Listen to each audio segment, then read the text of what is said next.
people like Mr. Beast, people like Sidemen, are the perfect targets because there is so much data out there. Understand that your digital appearance, sadly, is no longer under your control. This week's episode of Unboxed, I'm speaking with Henry Ajder, an AI expert who is going to demystify AI for you over the next 30 to 45 minutes. It's about not being scared of the tools, trying them out, experimenting with them, but then also critically understanding their limitations. The biggest buzzword of our time, AI needs demystifying, and there's no better person to do so than Henry. ChatGPT, the fastest growing consumer app of all time, now has 100 million weekly users. I mean, this is crazy. We're going to talk about generative AI and the impact on daily work. People using AI are going to replace people who aren't. What would be your biggest piece of advice to a young entrepreneur starting out today? My advice would probably be... We're going to get into all of that today, so sit back, relax, and let's get into it with Henry. Henry, can you explain how AI and deepfakes are creating new opportunities for entrepreneurs today? And that was ChatGPT who suggested that one. There you go. It was a good way to start, so there we go. You're making yourself redundant already, Jordan. Yeah, which is the purpose of this podcast right now. So for entrepreneurs, obviously you've got a lot of different things that you're juggling typically. I mean, it's the kind of thing, right, where even in startups or for solo entrepreneurs, like job titles don't really exist, right? You're a marketer, you're in sales, you're in content creation, you're in comms, all of these different roles. And I guess what tools like ChatGPT or Bard or Claude from Anthropic, all of these different LLMs, large language models, can do is essentially act as almost your intern, which is the way I like to think about it, is that this is a tool which can provide sometimes some overconfident answers and responses, but fundamentally, sometimes, but ultimately is something that can take away some of the work that often is a bit more narrow, a bit more repetitive, a bit more the kind of tasks that you don't really want to do, but you need to do. And so, whether that's kind of coming up with ideas, whether that's basically scanning documents and pulling out key information, whether that's helping you write pitches, emails, things like this, it can be super, super useful. Also, if you're doing written content, if you're kind of writing blogs or if you're, social media posts, it can be really, really good for helping you with, for example, changing the tone. If you're like, I want to try and target more of this audience, it can be really useful.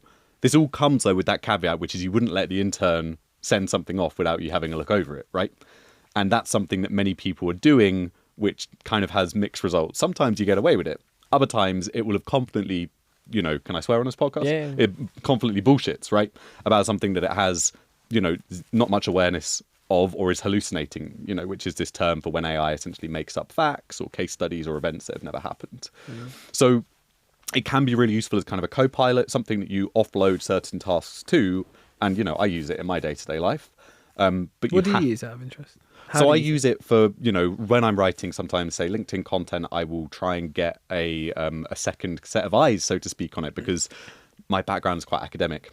And that means that I write sometimes in some fairly kind of dry ways. Paragraphs don't work on LinkedIn. Yeah, exactly. Exactly. I'm like, how many more emojis does this bullet point need or something? Yeah. But I use it as, second pair of eyes, essentially kind of be like, what is the tone? Is this consistent with the audience I'm trying to reach? Or sometimes it will be, can you summarize this article for me? Because as you know, the AI space is now so full of hype and there's so much content going out there. Keeping up can be really difficult. But even when I use it to summarize, if I'm going to then take something from that summary, I have to go find it in the article, right? Because I don't want to cite something from the article that doesn't exist. Yeah. But it is essentially, in some respects, a bit of a superpower that can really free up a lot of time and a lot of capacity. At the same time, you have to be aware of its limitations. And there have been some great cases of people not being aware of its limitations. Do you have any kind of horror stories that come to mind? Yeah, so not personally, but, there are many, many accounts of this. I mean, obviously, there's this great stat, which was, when the summer holidays broke, ChatGPT's usage went down by a large amount. And then when term started again, funnily enough, it went right back up. If I was at school with ChatGPT, could you imagine? I mean, well, people are living it right now. But for us who've obviously long gone, what a world that must be today. Well, I have spoken to quite a few people in both kind of in schools and also people trying to build policy around education. And let's just say that there are a lot of teachers that are deeply concerned, right? Because as we'll probably get onto, deepfake detection and generative kind of content detection isn't very reliable at all. And so if you use them, you could accidentally say, well, this is fake when it's not. But that then leaves them with like, well, okay, how do I essentially understand if this is by this person or not? Do I have to essentially kind of cross-examine them on their coursework, right? Or do I have to kind of look for, language that they've used in other essays to see if it's consistent? Or, one example that I heard the other day was, most essays have spelling mistakes, or grammatical mistakes. And so if it's like perfect, syntactically perfect, then maybe that's another clue. But yeah, schools are really struggling with this. And yeah, I guess there have been some other cases, for example, of lawyers in court citing case law that doesn't exist in arguments. People citing like fake Guardian articles that don't exist. People using it in like contract writing, again, making clauses that make even no sense. And it's a kind of, it's almost an understandable problem if we look at the way that society has moved, right? Is towards more convenience, less friction. We want to outsource. We want to just get stuff done. Attention spans are low and all of this. And so I can understand, even if it's not something I share, the temptation to just be like, I'll just ChatGPT it, right? But obviously people who then kind of give into that temptation, you're playing a lottery, essentially, as to whether you're going to get a pretty bad fuck up. Yeah. But also, as you're saying, so much of that is around mindset, right? And actually, if you allow yourself to be tempted into like pure convenience to the point where you don't have to think, you will get subpar results, because obviously our brains are infinite. Well, they will be more creative. They will be more generative. That's how these platforms and programs get their information, is obviously through human input. And if we outsource that entirely, we're going to have worse results. But also, I guess the problem is, where does that end? Do you just outsource everything? Do you never think again? Like where does this lead on a discipline level? Because most of us don't have the discipline to say no to the temptation of a free intern sat next to us all every day.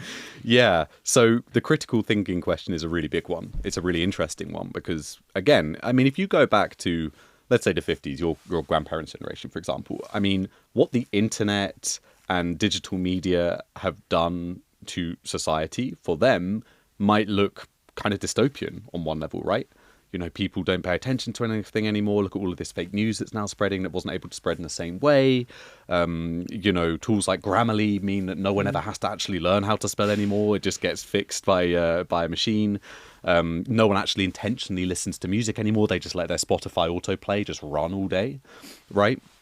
And so I think there's often this case of sort of, if you just go back generation by generation, there'll be things, even for your parents' generation, that will look very strange about the behaviors now, which for us are commonplace, and the same for us looking at maybe Gen Z and whoever comes next. So sometimes it's difficult to kind of say, well, if you'll indulge the philosophical term, an ethically normative statement, should this be the case, right? Should we be doing this? It's a difficult one. But there's no doubt that some people will be looking to offload essentially cognitive, function to these systems. Why I think that that's probably not going to work very well in the long term is, well, this tool is now democratized. So obviously there are paid tiers to a lot of these. If you want to get like the pro versions of ChatGPT or Bard or Copilot from Microsoft, for example, you do have to pay. It's not an outrageous amount of money, but it's enough for most people to be like, do I want to spend £300 a year on access? But the base version's good enough that anyone who's got an email and a password can access it, right? And so when everyone can access it, and everyone is kind of, prompting similar kinds of, questions or prompts, chances are that there will become a quite recognizable style to a lot of the kind of content that these models generate. And for me, there is still really a role for the kind of thinking outside the box, the kind of human creative context, subtle understanding of certain things, which will almost be impossible for you to even necessarily conceptualize and feed into a prompt, right? So those kinds of things, I think there will be still a big role for human creativity. If anything, I think it will become even more prized. But I said that to someone earlier, actually, that the funny thing about AI is it's just shown the creatives from those who can ultimately be somewhat replaced by these tools, in that creatives have come up here because there are few and far between. In reality, a lot of people who are now feeling threatened don't actually maybe have the creative skills in creative businesses specifically. So let's say you're a video editor. Well, actually, if the tools out there can do 70% of the base edit. Your value is in the creativity. How much do you add to the edit? And if actually you're not very good, you get found out very quickly. No longer can you sit and just edit a video and that be your job, because there are tools out there who can do at least the line cut for you now. And I think that goes for a lot of different jobs now. Yeah, absolutely. There's a tool called Descript, which you might be familiar with. It, yeah. Right. Okay. So you're using it. So, that has very much that kind of automation of the parts of editing, which, to be frank, most editors don't. They're not like, oh, this is a really creative endeavor. It's kind of like, oh, I've got to, crop here, cut here, align here, whatever. Same goes for filmmaking and for other kinds of editing in particular. You're familiar, I'm sure, with the Oscar-winning film Everything, Everywhere, All at Once. In some of the scenes for that film, they used a piece of software called Runway, which is essentially, they pitched themselves as kind of like the AI tool for Hollywood. And there's a process in a lot of VFX where you essentially have to edit out things like pulleys, parts of the sort of the kind of rig that are enabling certain special effects. And they used this tool, Runway, to do a job in probably about 15 minutes, which would have previously taken maybe a day or at least, a good number of hours. And for them, they're like, great, because that's not particularly creative. And a huge cost saving as well, right? Precisely. I mean, tools that would have once been the dream of Hollywood studios are now truly available in like the palm of your hand on your smartphone or on your laptop. And so, as you said, I think there are a lot of kind of not particularly creative tasks that take place in creative industries where these tools are really having a big impact and efficiency savings. And as you said, if you're not editing in a certain way that's particularly interesting or stylistically distinct, yeah, you might get found out. At the same time, there are legitimate questions about, well, okay, an editor doing his job perfectly well might now lose his job, because he's editing a kind of content which doesn't demand creativity. I mean, if you're creating a podcast for a platform or for a company, say, a commercial kind of corporate podcast, let's say for a big accounting firm, they don't want loads of flourishes and aesthetic kind of elements, right? They just want a clean, well-edited, well-aligned podcast. And so those kinds of people might lose jobs, not because they're not doing their job as well as they can, but legitimately, there are tools that can do it quicker and cheaper than they can. Yeah. And this is obviously across many different sectors in society and raises a lot of questions about how we're going to, both in the UK but also globally, ride this wave of disruption and make sure that there is essentially a safety net for people who are going to, redundant sounds too harsh when talking about people, but certainly are going to become less competitive in their role through no fault of their own. Yeah, through this army of interns who come and upskill each individual by a factor of 10 or whatever. Yeah, exactly. Yeah. I mean, there's some really interesting questions around this, right, in terms of liability, right? I mean, let's imagine you're a manager at a marketing company, and you're in charge of managing product marketing for a certain, brand of crisps, say. And your boss comes in one day and says, look, we're letting go everyone but one person in your team. There used to be 5 people, say, because we can now get, copywriting done using models which have been trained on all of our previous adverts. And we can generate kind of productized, stylized imagery for advertising and even video ideas and scripts and all of this stuff using models. So your new job is to basically child mind all of these models. But if any of them make a mistake, you're on the line. How many people are going to be kind of comfortable working in that way, where essentially they are sort of overseeing a set of machines which are known, more than just occasionally to make mistakes. And the idea that if they kind of miss something, when the idea would be by doing this, you can churn out more content and the volume increases. How comfortable are they going to be with that? So, I can understand why a lot of companies are excited about this. There are legitimate efficiency savings. There are new kinds of content creation that are enabled. But I think it's really important to remember that the heart of business and indeed consumers are humans. There is in certain sectors still a value to the handmade, right? If I gave you something which looked identical, let's say I gave you a mug, which was, really beautiful, nicely, nice patterns, nice kind of fire and glazing, whatever. And I gave you an identical mug and I said, one of those has been created by an artisan in one of the other units at this place. Yeah. They've got this backstory, they studied this, it's inspired by this. And I said, one of these was just an AI generated design made in a mass produced factory in China. I would like to think, at least for you, certainly for me, I would attach more value to one of those. For sure. And I think that goes the same even in the digital space. The idea that content is created by a person, by someone who is intentionally doing something, who is thinking, who is ideating on something. I still think there is value for that. as humans for humans. Yeah. So if I'm an 18-year-old today and I'm looking at the world, I'm, let's say, about to go to university or I'm finishing school, and over the last really like 2 years, AI has just become the dominant conversation in terms of the future, technology, upskilling, etc. What should I do? What should I be thinking about? How can I prepare myself?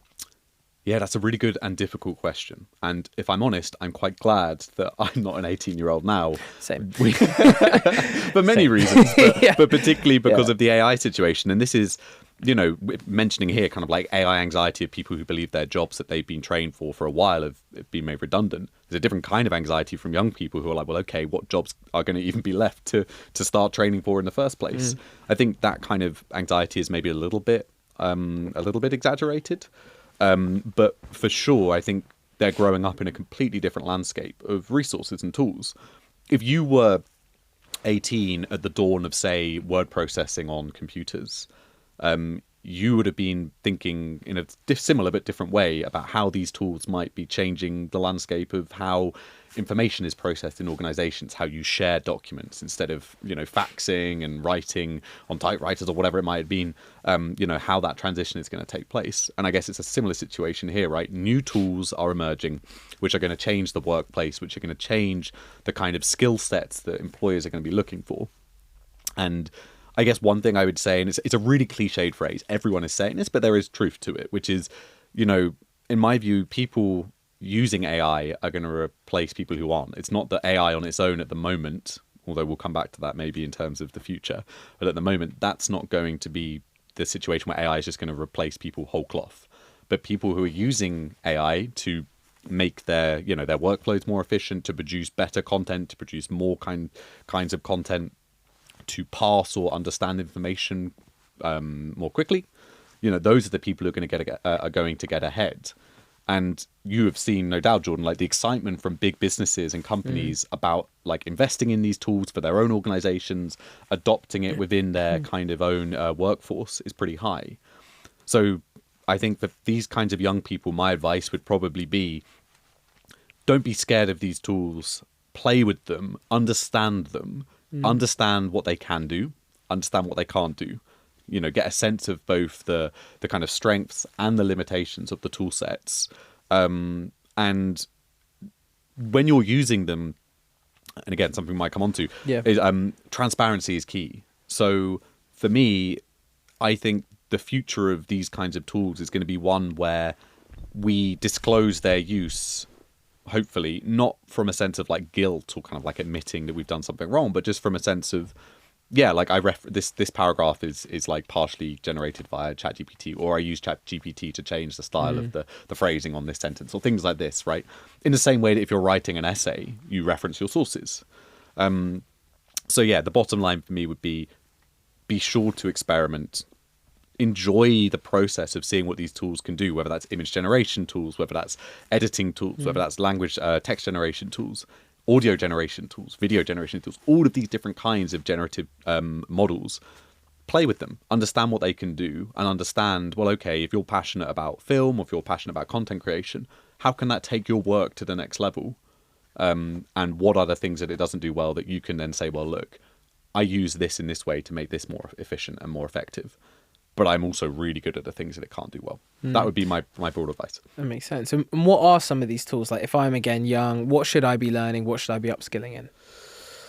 Oh, that's a good question. I mean, it's a bit of a big fool's... three. Big three, yeah. Big I mean, it's a fool's errand to try and predict, the future if you're, a 14, 15-year-old now, and you're going to be looking to enter the workforce, maybe after university when you're 21, say. This space is moving so fast. I mean, my role for the last 6 years has been what I kind of talk as like an AI or deepfake cartographer. I've been creating kind of maps of this landscape. And recently it's felt like kind of doing cartography in a sandstorm, right? It's everything's shifting, everything's moving. You go to bed and the next day the landscape's completely changed. So with that caveat in mind that the landscape is shifting really fast, I think, as mentioned, getting familiar with the tools, embedding them into your workflows where appropriate is really, really crucial. I think, obviously, as we've seen pretty clearly over the last few years, having some understanding of programming, some kind of understanding of how these tools function is really, really valuable. that's something I wish I'd done in school, is had the opportunity to learn Python or something like this, right? And then I guess I would say understanding precisely, if you, as you've done so well in your projects, like understanding like new kinds of content formats, for example, or new products that are going to be emerging, needs that people maybe don't have, you know, right this moment, but kind of naturally emerge from the kind of landscape that we're seeing right now. So did anyone think they needed a large language model 2 years ago? No. But obviously now there are billions of dollars being invested there. Did people think that organizations would be looking for prompt engineers to help them understand how to get the best out of these models? No. I still think it's a bit of a buzzy job title that's probably not as prominent as some people think, but nonetheless, you get the idea. It's a very kind of, I guess, entrepreneurial mindset you have to adopt, right? Which is looking for those gaps, understanding where that leads to opportunities, and also where it leads to potentially avenues shutting down. And that's going to be key. But yeah, I'm you know, as I kind of do this mapping, but I'm certainly not going to kind of say that I'm the expert on understanding every single avenue in the workplace that this is going to change, because it's just so big, and it's really changing every different aspect of society. As YouTube content creators, people like the Sidemen, Mr. Beast, whoever, if you were to come into our office and say, right guys, you're missing a trick with AI, what would be your advice to us? We create content at scale every week across multiple different channels. We have editors, we have creatives, etc. What would be your kind of your map to us? Yeah, that's a really good question. It's funny you mention Mr. Beast, and of course your boys are Sidemen. And if you'll excuse my slight aside, but both, you know, Mr. Beast has been targeted by deepfake scams of recent, where his likeness has been essentially synthetically replicated, selling like dodgy crypto schemes or getting people to sign up to essentially fraudulent activity. I guess one thing I'd say immediately to your guys is like, understand that your synthetic likeness in this age, your digital appearance, sadly, is no longer under your control as it was a few years ago. Any of your boys could be essentially have their voices cloned very easily, their image cloned very easily, you know, a video synthetically lip syncing from one of your podcasts or one of their videos, getting them to say something they've never said, whether that's a scam, whether that's something that's super defamatory and damaging to their reputation. You know, in some respects, people like Mr. Beast, people like Sidemen, you know, are the perfect targets because there is so much data out there. That'd probably be the first thing. But in terms of like, I guess, leveling up your game, there are a couple of avenues that I think are really exciting. One is accessibility. So obviously you guys record in English, and I imagine the majority of your audience are UK or US based, I'd imagine. Yep. But with these tools, there is the ability to basically clone your voice speaking a language that you don't speak, but retaining your accent, the way your voice sounds. And that for me is a really cool opportunity to reach new audiences whilst retaining the authenticity of kind of your voice and the way that you sound and perhaps the way that you pronounce words and things like this. And obviously I think that's something that should be disclosed to the audience. You don't want to be fooling people into thinking that KSI can speak Lithuanian or something, right? But you never know. Yeah, well, I mean, maybe he's been doing some interesting homework on the side. But you know, I think for me that's a really cool way for audiences who might be used to using kind of poorly translated subtitles or stuff like this, and kind of making them feel much more, you know, catered to as an audience. So it's an opportunity both to kind of reinforce that relationship with existing audiences that might be already consuming your content in a way that isn't ideal, but also to open up that content to a whole new set of audiences around the world, which I think is really, really cool. I would also say that, you know, when it comes to the kind of content that you guys are creating, I think there's actually perhaps slightly less opportunities and other avenues than you might think. And the reason for that is that the brand that you've cultivated is one which is really about authenticity. It's about the character and the persona and the people, right, of the group. And for some people who are maybe a bit more kind of, let's say, plasticky, you could maybe say, well, look, you can create synthetic versions of your voice to advertise products for different brands, which means that you don't actually have to do anything. You just license your voice or your face to promote stuff. But that works with some people, but I don't think it would necessarily work with your guys, and I don't think that's something they necessarily want to do, right? And the same goes for kind of using, you know, LLMs or large language models to maybe like generate scripted content or things like this. Like, part of the magic is the spontaneous interactions between, you know, the group. So I think I would say that there are definitely opportunities. I mean, you might be able to, for example, if you're looking for ideas for like content, you could say, hey, like, what are some interesting debate topics in this space? Or what are some fun video challenge ideas or something like this, right? If you're kind of just doing some brainstorming. But I think the magic of a lot of content, particularly in this day and age where everything is increasingly synthetic, is authenticity and real personalities and real people having real conversations and real banter and so on.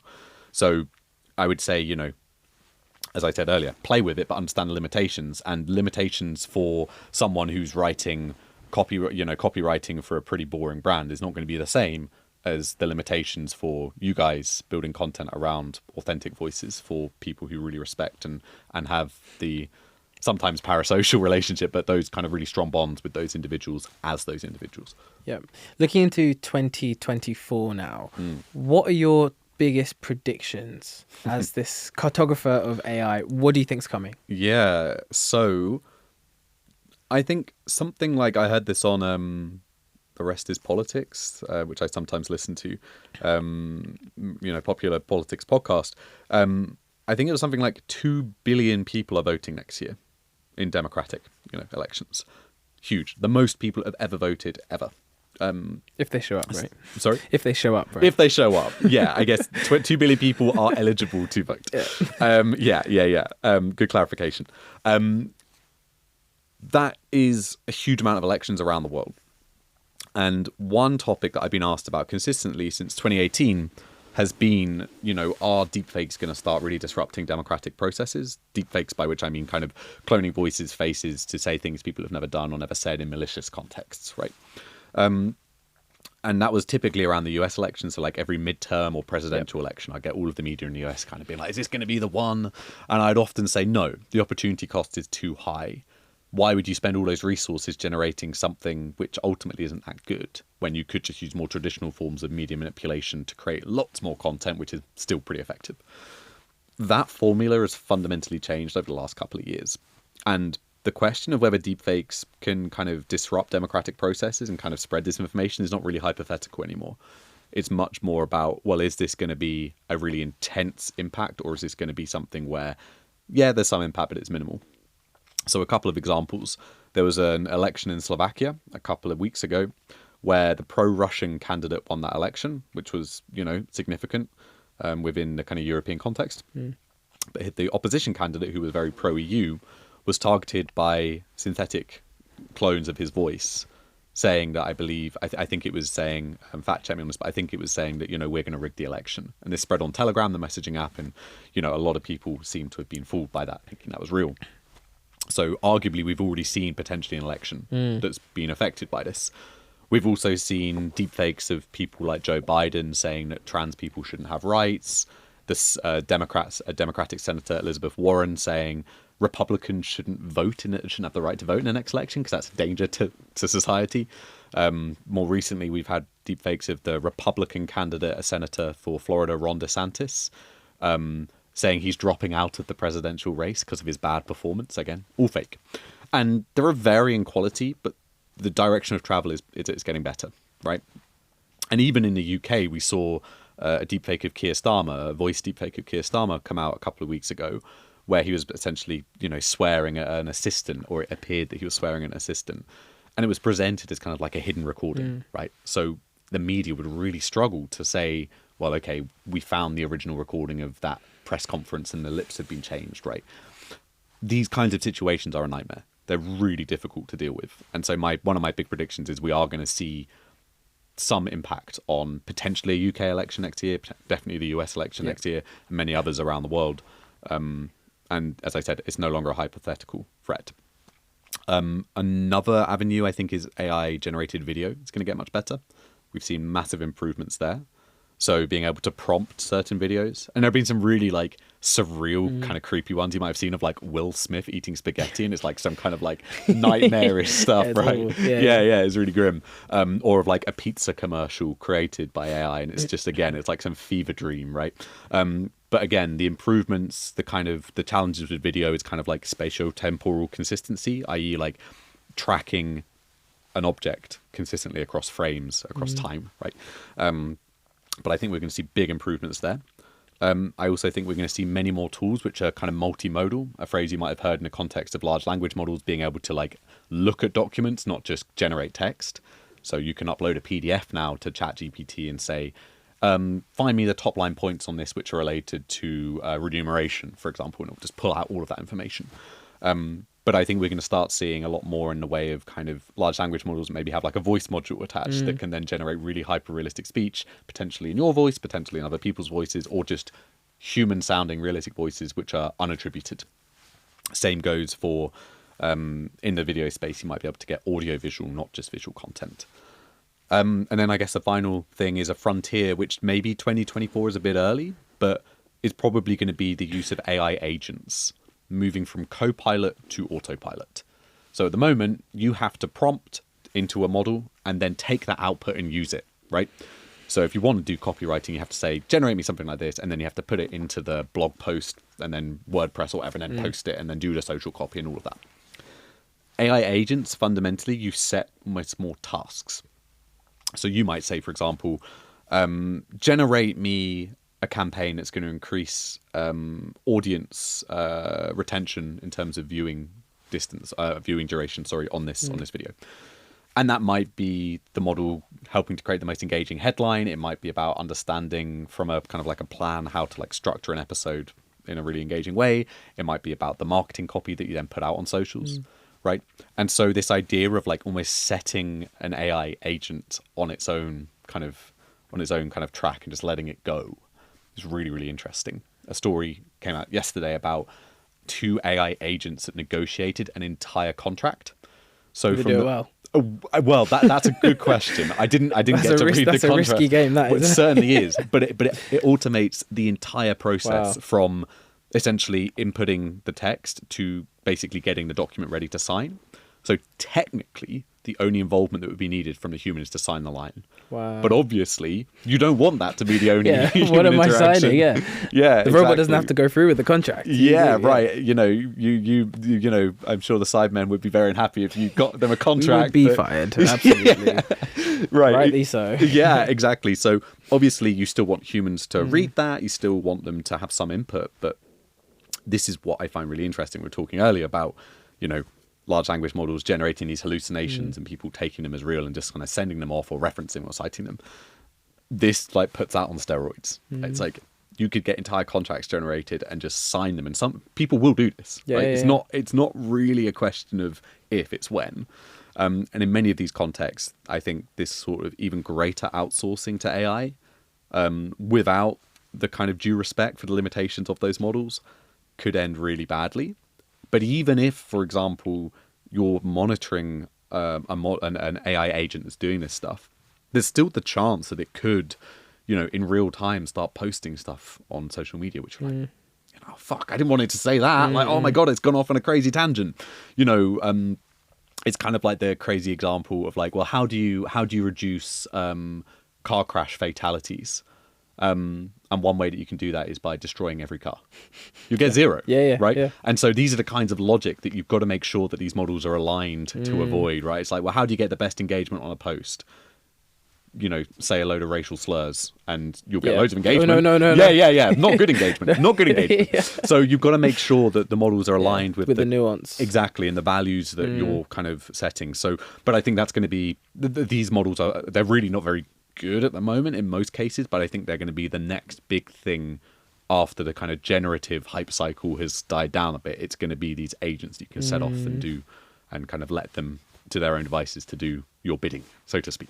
Very good. Right, we've got a game in this box. Right. I have a number of cards. Okay. If you could please take out one of them, read what's on it, and tell me what comes to mind. Ooh, okay, interesting. I like it. Okay. So this is about OpenAI's new ChatGPT feature, and they've announced a platform for making custom ChatGPTs. So this was, I believe, announced at their Dev Day, which they had, I believe, on Monday. Yep. Really, really interesting for a couple of reasons. So one is there's been a lot of discussion around this announcement. Just for your listeners, they've basically announced that you can now start training your own custom models using the kind of ChatGPT infrastructure, so to speak. So at the moment, you kind of have the big model and you kind of prompt into that model and then it kind of just spits out the results, but it's not custom trained for you specifically. This is going to allow people to build their own specific models. Sort of like an app store, right? A little bit, yeah. Yeah, where you can develop your own stuff, yeah. Exactly. Some people have been saying that announcement has killed like thousands of startups that were building kind of bespoke large language models for different use cases, for different applications.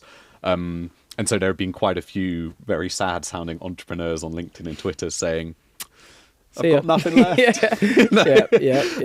Which obviously is a shame, but at the same time, without wanting to sound kind of smug, and I obviously feel for these people, it's not nice when your business is kind of swept from under your feet, but it was quite predictable. And it's like one of the first questions you ask a founder is like, well, what if this person went and did it? What's the difference? Right. And it feels like everyone was running to the hype of everyone's throwing money at this space. Yeah. Let me just come up with something that seems unique, but in reality, it wasn't. Exactly. And I mean, that's something that we haven't really touched on extensively, but the hype on generative AI right now is so overwhelming. It's just too much, It's really dumb. And we've seen similar hype cycles around like NFTs, Web3, Metaverse, all of this stuff. I don't think it's quite the same level of hype because the actual utility... Well, it's more tangible, isn't it? Exactly. And the money is more clearly trackable rather than being speculative. This is like real stuff, but with that comes everyone starting a company every second day, and then you wonder why so many go out of business. Right, exactly. It's kind of like a market correction / consolidation in some respects, right? Yeah. It's inevitable. We saw it with the .com bubble. We've seen it with crypto and these other spaces. As I said, I think if you're looking at like NFTs, crypto, hype was here, current utility was like down here. Whereas with generative AI, it's probably here. There's still a lot of hype, but we're seeing it make material impact in a way that these other technologies weren't. But anyway, this announcement, I think, is really big for showing that OpenAI are really looking to try and kind of almost diversify and appeal to that more bespoke custom audience, which I think a lot of people want. But yeah, a lot of sad founders out there this week. Yeah. That's a good one. Next one, please. Yeah, sure. With the rapid advancements of AI capabilities, there is growing concern about its impact on employment. Do you believe AI poses a significant threat to job security across various sectors? And if so, what measures can individuals and organizations take to safeguard their roles in the workforce? So we've kind of already spoken about this at the beginning, but I mean, as I said, that concern is widespread. There's this AI panic, AI anxiety. I think on some levels that is valid. We're seeing certain people in certain roles already having their kind of jobs impacted, whether that's in journalism, albeit to pretty poor effect for the people who are now outsourcing to models, copywriting, even illustration. There was a really big scandal in, I believe it was, I think it was either Japan or China, when backgrounds for anime, which were used to be hand-drawn, were being AI generated. Same, I believe, with Fallout, the video game. They were using AI-generated content for that. And there is, as I mentioned, this kind of distinction between the handmade, like people wanting a human to be involved in that creative process and not. But if it makes sense for a company and they're going to get a huge amount of efficiency savings and they'll put up with some grumbling from the public for a little bit and then people get used to it, no doubt it's a problem. As mentioned, I think it's not about... You can't just put your head in the sand and say, no, I don't like this, I'm not going to adapt. You have to adapt. You have to understand how this is changing your industry. Doesn't matter whether you think it's for better or for worse. I mean, if you think it's so bad, obviously then you have a really big existential challenge about changing your industry. But it's about not being scared of the tools, trying them out, experimenting with them, but then also critically understanding their limitations and not buying too much into the hype based on what people are projecting, speculating, saying it can be used for. Understanding yourself, this is really good for helping with this task. Sucks at helping with this task. This opens up new avenues here. It closes actually doors here. So I think that's the kind of approach I would take. But I do think inevitably there will be people through, as I said, no fault of their own, who are really good at what they do, but they just will not be able to keep up with automation. And we've seen that again throughout history with different contexts. So a time of disruption for many, but as I said, one that also I hope can be exciting for others. And at least everyone has access to the tools in one way, Yes. shape, or form. Whether or not you want to use them or not is up to you. But everyone largely has a smartphone, can get access to the internet, Right. and therefore can go and actually use these tools themselves. Exactly. I mean, when I talk about this to audiences who I'm trying to get to understand why this is a big deal, why this isn't just the same as, say, CGI or computational photography as we've seen it before, I talk about three things: realism, efficiency, and accessibility. The biggest one is accessibility. ChatGPT, the fastest growing consumer app of all time, now has 100 million weekly users. I mean, this is crazy. And, as I said, been mapping the space for a long time. These capabilities have been around in some form or another for a while. The difference is how you now access them and who can access them, which then leads to brand new use cases, the kind of the collective learning of billions of people means that we're now seeing weird, wonderful, and often also quite scary uses emerging in a way that was just not possible before. So, as you said, because they're so democratized now, on one level, there isn't really an excuse for not at least trying them out and making a judgment yourself about whether they are suitable for what you're working on. But yeah, disruption guaranteed. Love it. This is the Elon Musk, Rishi Sunak conversation at the AI Safety Summit last week. So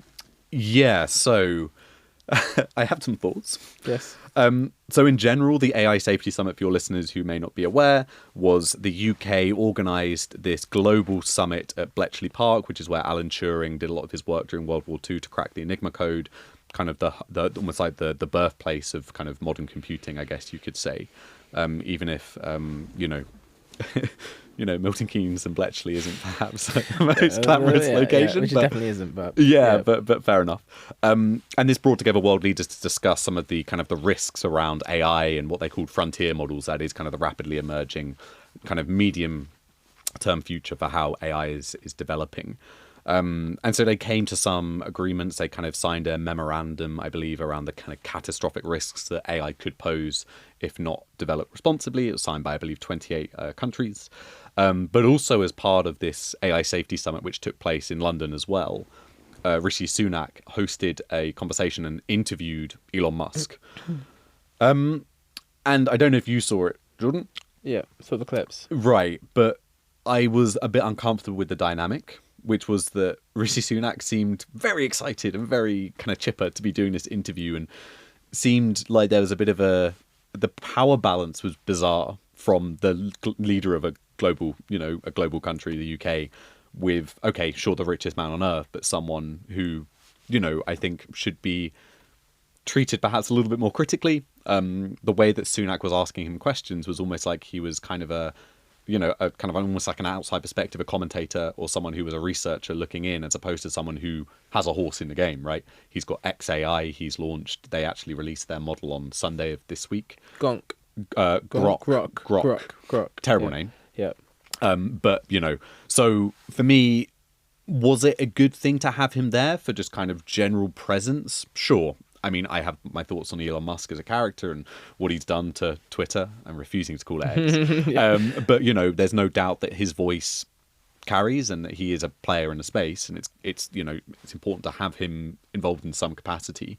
But I was really uncomfortable with the way that essentially this pitted a politician as almost the kind of, excitable interviewer of who is someone who is essentially a business person. Interesting. But also that's an interesting perspective around that there is a almost Rishi being intimidated by Elon Musk and him almost being like the sort of child in a man-child relationship. It was weird because he was the superstar on stage, but Rishi Sunak runs the UK. He's the prime minister of this country. So you're right. I didn't even think about that. That dynamic is off. It was bizarre. I mean, for me, I would have rather they were both interviewed by a third person because then there would have been a little bit more parity, a bit more equity in terms of the way that their voices were treated. And it was interesting because this whole conference, there were people saying this isn't going to steal jobs, this isn't going to or this isn't going to completely wipe out employment and stuff, and then Musk comes along and says, oh yeah, there's no one's going to need to work at all in the near future.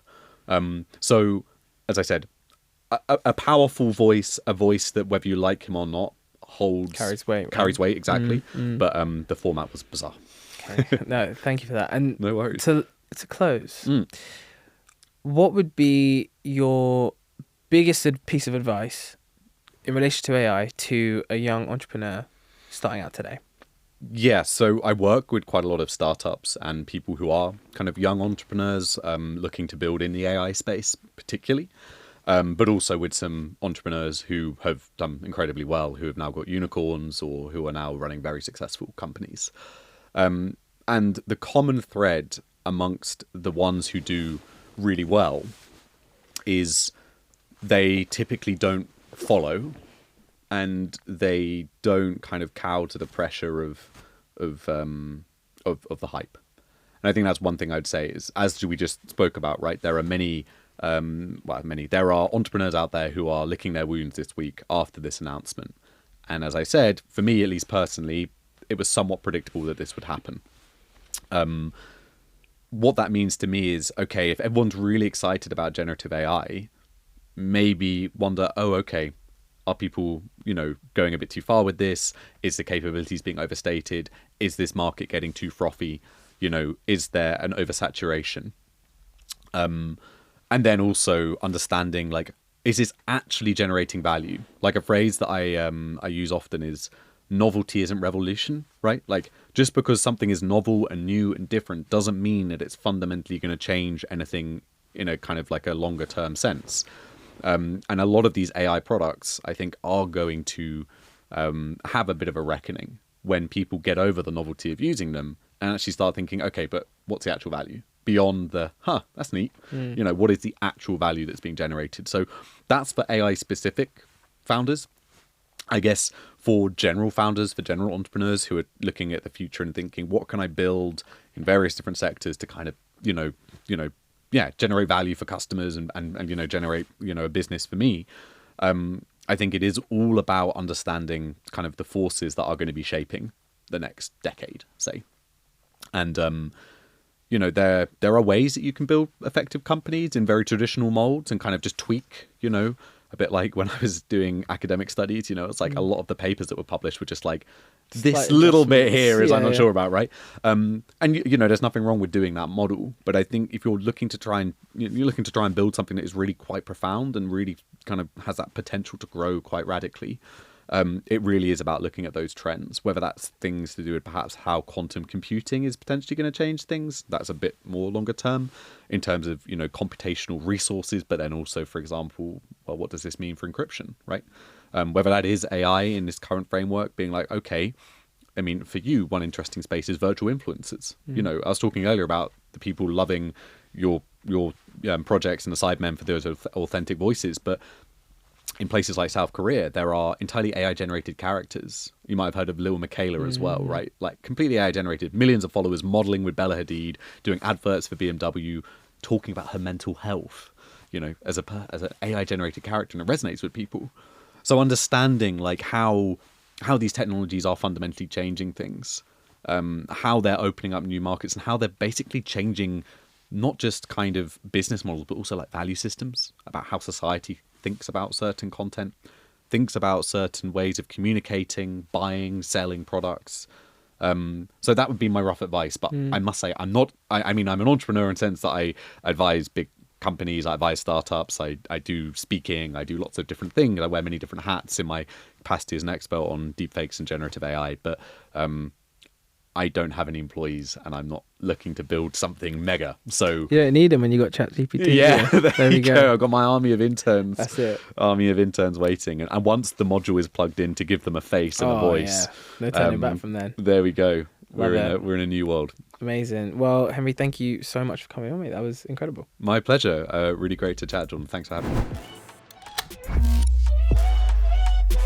Okay, I'm a little bit less scared now. That is great. Thank you so much, Henry, for coming on the show. Hope everyone at home enjoyed this too, and you're feeling a little bit less scared, or maybe more scared, I don't know, about AI and the impact on you and your job and the world of entrepreneurship at large. So thank you as ever for tuning in to Unboxed. Make sure to like, comment, subscribe, share it with somebody who needs to hear this, and we'll see you again for another episode next week.